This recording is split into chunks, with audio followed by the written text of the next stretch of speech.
At a suburban bus stop, late at night, the mind can turn a delay into a sentence. The bus is 30 minutes late. That is the event. Drizzle falls. The metal bench sends a cold vibration through your coat, your legs, your hands. That is also part of the event. None of it has spoken a verdict. But the first impression arrives fast. This is urgent. This is personal. This means the system has failed you. This means the night is against you. The body feels the cold, and the mind rushes to give the cold authority. Epictetus would stop you there.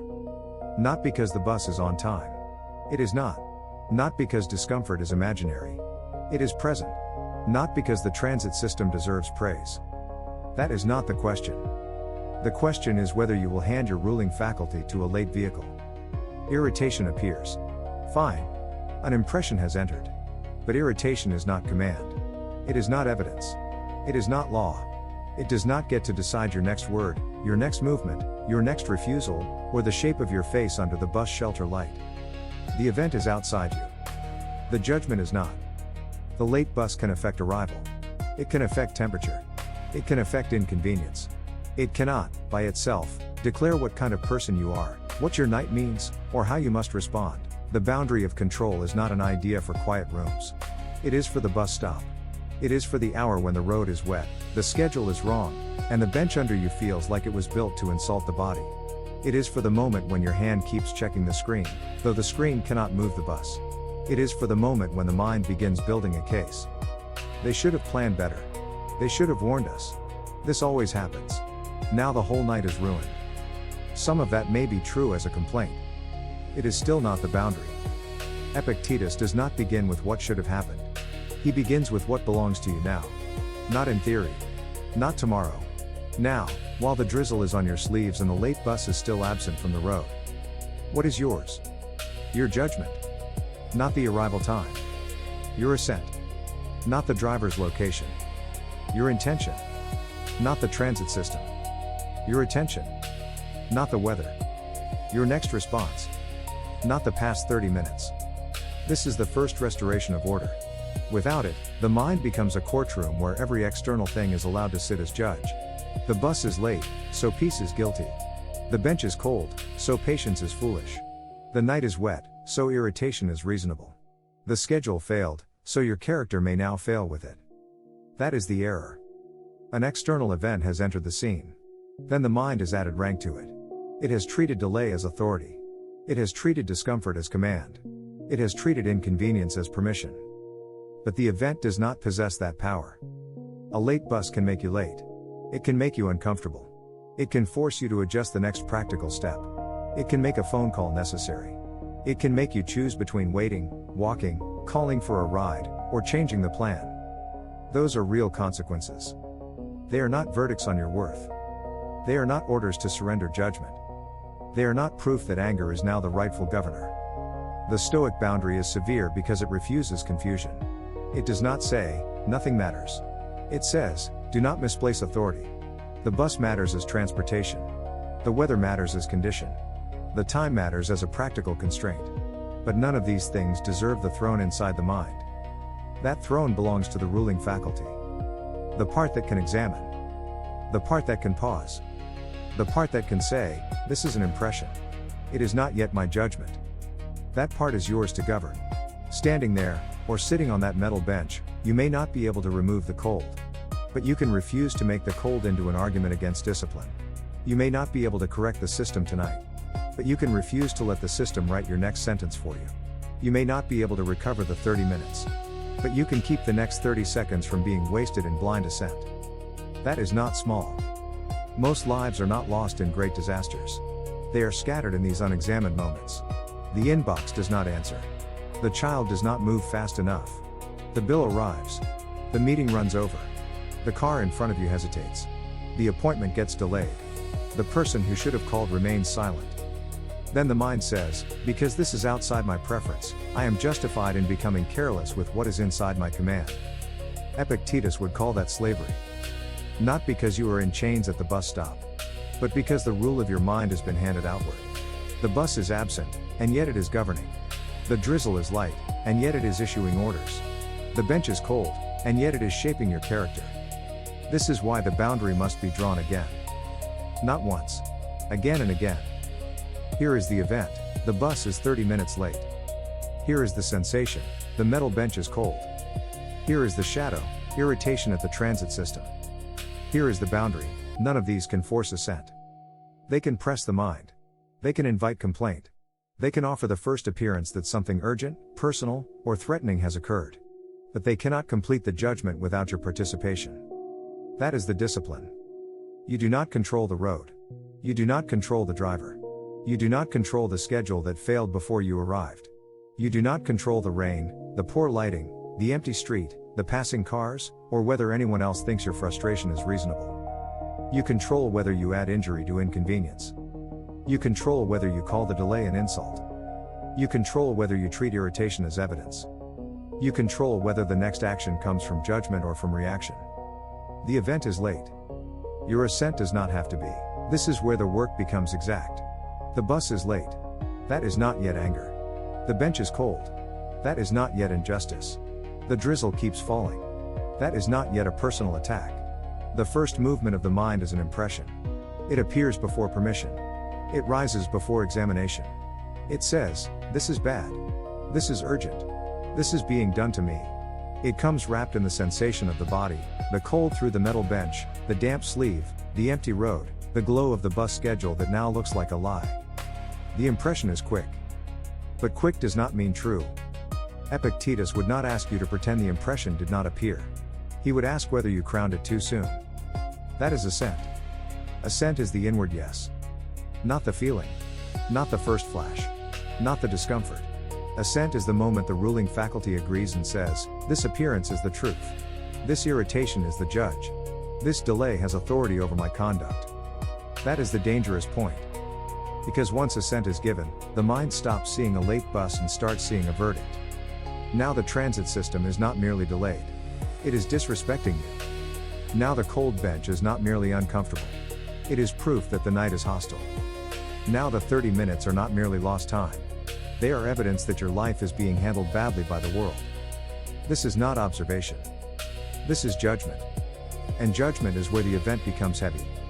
A man can sit at the same bus stop and be inconvenienced. Another man can sit there and be conquered. The difference is not the metal bench. It is not the drizzle. It is not the missing headlights at the end of the road. The difference is what the mind has added. One mind says, the bus is late. I need to choose my next action. Another says, the bus is late, therefore I have been wronged, therefore I may now be careless with myself. The second mind has not only suffered delay, it has made delay into ruler. That is the assent trap.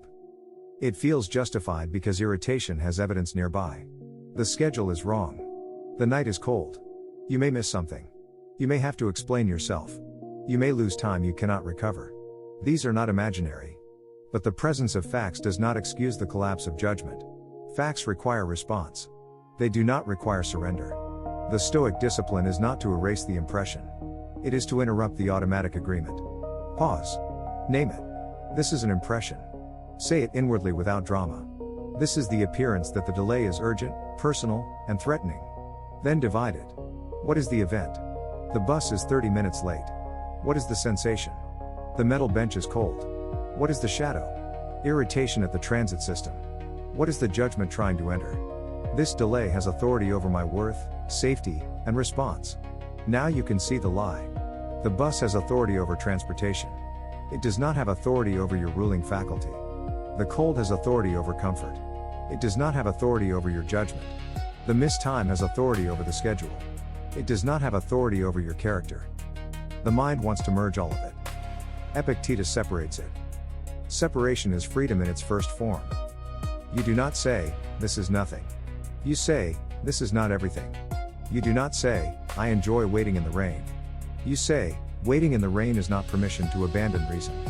You do not say, the system worked well. You say, the system's failure is not my failure unless I give it my conduct. This is a hard distinction. It is also the whole discipline. Because life rarely asks for assent in a classroom. It asks for assent while the body is uncomfortable. While you are tired. While you are embarrassed. While the next obligation is getting closer and your options are narrowing. It asks when the mind is hungry for blame. That is why the metal bench matters. It is not decoration. It is the test object. The cold vibration tells the body, react. The late bus tells the schedule, panic. The irritation tells the tongue, complain. But the ruling faculty can still answer, not yet. I have not examined this. That pause is not weakness. It is government. You govern by refusing to let the first appearance become the final verdict. You govern by keeping irritation in its proper rank. It may appear. It may be noticed. It may be named. But it may not command. Not without your assent. Ascesis does not wait for a better place. It begins on the metal bench. Not when you get home. Not after you calm down. Not after the transit system explains itself. Not after the rain stops and the night becomes convenient again. The exercise is here. Late night. Drizzle. Cold steel under the body. A missing bus. A mind tempted to turn delay into grievance. That is enough material. Stoic training is not mainly tested when the room is warm and the schedule obeys. It is tested when the body has a reason to complain and the mind has a ready argument for surrender. The test is not whether irritation appears. It appears. The test is whether irritation becomes the master of the next action. So begin with the bench. Feel the cold vibration without making it a philosophy. Cold. That is all. Do not add insult. Do not add fate. Do not add, this always happens to me. The metal bench has no opinion about you. It is not humiliating you. It is not conspiring with the weather. It is metal in a damp night, carrying the temperature of the air into the body. That is its whole meaning until the mind starts decorating it. Bring attention back to the object. The bench. The drizzle. The road. The absent bus. This is not to become passive. It is to become accurate. A person who cannot describe the event plainly cannot respond wisely. He will respond to the story instead. He will fight the insult that was never spoken. He will argue with the verdict that the world never issued. He will spend his strength wrestling with the judgment he himself supplied. The exercise is plain speech. The bus is 30 minutes late. Say that. Not, my night is ruined. Not, no one respects my time. Not, everything is against me. Those may be the sounds irritation wants to make. They are not facts. They are judgments trying to enter without inspection. Then ask the governing question. What is mine here? Not what is pleasant. Not what should have happened. Not what would make the story easier to accept. What is mine? You can check the schedule again with purpose, not compulsion. You can send a clear message to the person waiting. You can decide whether to keep waiting, walk, call for a ride, or change the plan. You can keep your speech clean. You can keep your posture from becoming a protest against reality. You can refuse to rehearse an argument with people who are not present. That is ascesis. It is the training of the faculty that chooses. The body says, I am cold. Correct. The schedule says, you are delayed. Correct. The impression says, therefore you may become reckless. Incorrect. Cut there. The cut matters. A disciplined mind does not need to win the whole night. It needs to win the next ascent. Then the next. Then the next. The practice is not grand. It is local. It is small enough to fit between the vibration of the bench and the movement of your hand toward the phone. You feel the impulse to complain online. Pause. You feel the impulse to curse the driver you cannot see. Pause. You feel the impulse to tell yourself the whole city is incompetent. Pause. Each pause is not empty time. It is the ruling faculty recovering its office. The delay has already taken 30 minutes. Do not give it your judgment too. This is the practical economy of Stoicism. It counts cost honestly. Time has been lost. Comfort has been reduced. Plans may need correction. Fine. Handle those. But do not pay with what the event has not touched. Do not pay with character. Do not pay with attention. Do not pay with speech. Do not pay with the power to choose the next clean action. The metal bench becomes useful when it reminds you of the boundary. It presses cold into the body. Let it also press clarity into the mind. The bench is external. The rain is external. The late bus is external. The first irritation is an appearance. Your assent is the gate. Guard the gate. This does not mean you never file a complaint, never change routes, never demand better systems, never plan differently. Those may be rational actions. But they must come after examination, not from the heat of an untested impression. There is a difference between correction and eruption. One belongs to judgment. The other belongs to impulse. Ascesis is learning that difference under pressure. So you sit, or stand, with the road still empty. You do not worship the delay. You do not dramatize the cold. You do not pretend the inconvenience is noble. You simply refuse to make it sovereign. Then choose. 1 governable action. A message sent without accusation. A breath taken without performance. A decision made without self-pity.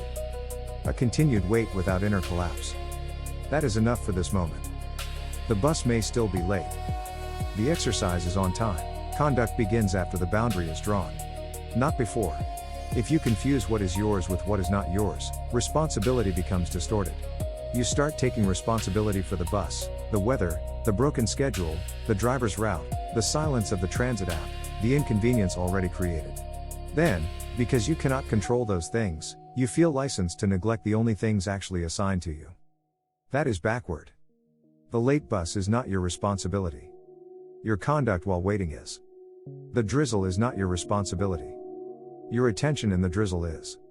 The cold metal bench is not your responsibility. Your judgment about the cold is. The failed timing is not your responsibility.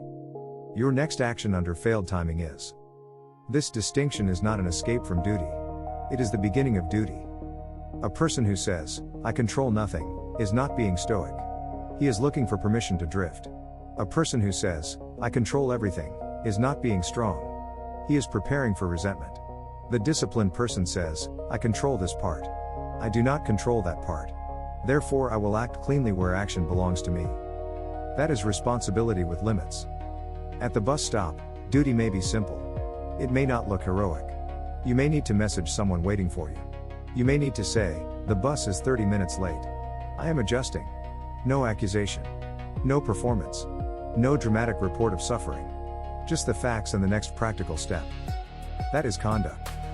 You may need to check whether another route is available. Do it once with attention. Do not check 10 times as if panic could refresh the screen faster. You may need to call for a ride if the cost is reasonable. You may need to keep waiting if that is the best option. You may need to stand instead of sitting because the bench is too cold. None of these actions require inward collapse. The event gives conditions. You give conduct. This is where many people lose the standard. They think the presence of a legitimate inconvenience lowers the demand on character. The system failed, so I may speak harshly. The schedule lied, so I may poison the next conversation. The night is unpleasant, so I may treat anyone who answers the phone as an object for my frustration. No. Another person's failure does not suspend your duty. A delayed bus does not give permission to become disorderly. A poor system does not give permission to become unjust. Bad timing does not give permission to make your irritation everybody else's weather. Epictetus presses this point hard because it cuts away excuses. You are not asked to command the road. You are asked to command assent. You are not asked to repair every public failure from a bus stop. You are asked not to add your own failure to it. That is the practical dignity of the situation. Dignity is not looking calm so others admire you. It is not pretending to be above inconvenience. It is keeping the proper office of the human being, to judge, to choose, to act according to reason, even when the external arrangement is poor. The commuter at the bus stop still has roles. Maybe employee. Maybe parent. Maybe friend. Maybe neighbor. Maybe citizen. Each role has conduct attached to it. If someone depends on your arrival, duty requires communication. If the system has failed repeatedly, duty may later require a clear complaint or a different plan. If the delay affects tomorrow, duty may require adjusting sleep, work, or transportation. But none of these duties are improved by rage. Rage feels active. Often it is only noise pretending to be action. The Stoic question is not, "How do I feel about this?" The question is, what does reason require next? Sometimes reason requires waiting. Sometimes reason requires leaving. Sometimes reason requires speaking.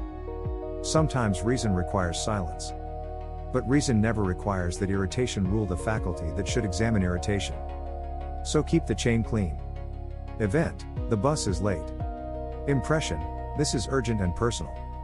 Judgment under examination, does this delay have authority over my worth or response? Answer, no. Duty, choose the next governable action.